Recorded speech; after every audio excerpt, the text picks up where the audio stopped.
Live look at the Old Red Museum in Dallas. Temperature holding at 39 degrees, but it's going to warm up, and we are talking love advice this morning.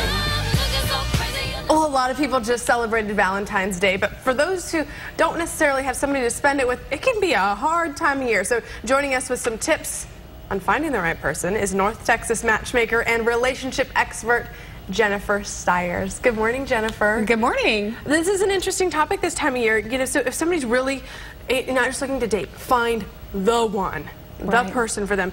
Is it really important to kind of like get rid of all the other baggage and you know, maybe that you're still texting with an ex or you email with an ex or things like that? Is it important to stop that stuff? Oh, of course, of course. I mean, you have to come into love with a clean slate. Yeah. And it's not just about what you're doing, it's also an energy.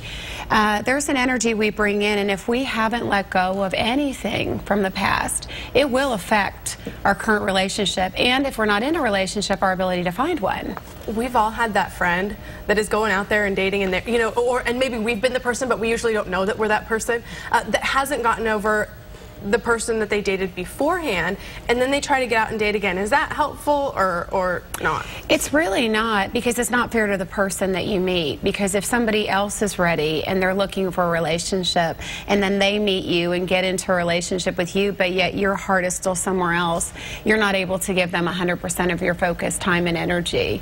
So clean yourself up a little bit? Take the time. People should take the time. Men are especially guilty of it, though I know everybody does it. But take the time to heal, to get past it, to get comfortable with yourself. I always tell people, when you are at peace, when you're happy in your life and you think, I'm good, if I'm single forever, I'm happy, that's the time when you usually meet somebody. That is so true. It's true. That sounds like something that my mom said, although she got married at 18. So I'm like, really? You have not had to be out there. But I think that's very true. What wise words, right? Yeah, I think it's very true. So do you have rules in terms of when people are just meeting someone new? So there are things that we all do later on in the relationship, but when you're just like those first 2-3 dates, certain rules for how we should act, I guess, during that time. I think the very first thing, especially for women get really nervous before a date, and I always say, just pretend like you're going out with a friend. Just say, this is a new friend, I'm getting to know that person. Take the pressure off of what it could be. That's the worst thing that people do, because it sets nerves up, and it brings in fear, and fear makes us not be ourselves. And the main thing that people need to do on a date is be themselves and put themselves out there and be open and vulnerable and all of those things that matter in getting to know somebody.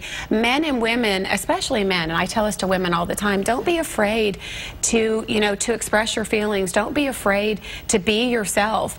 You know, somebody that is too well behaved on a date is going to turn a man off. Oh.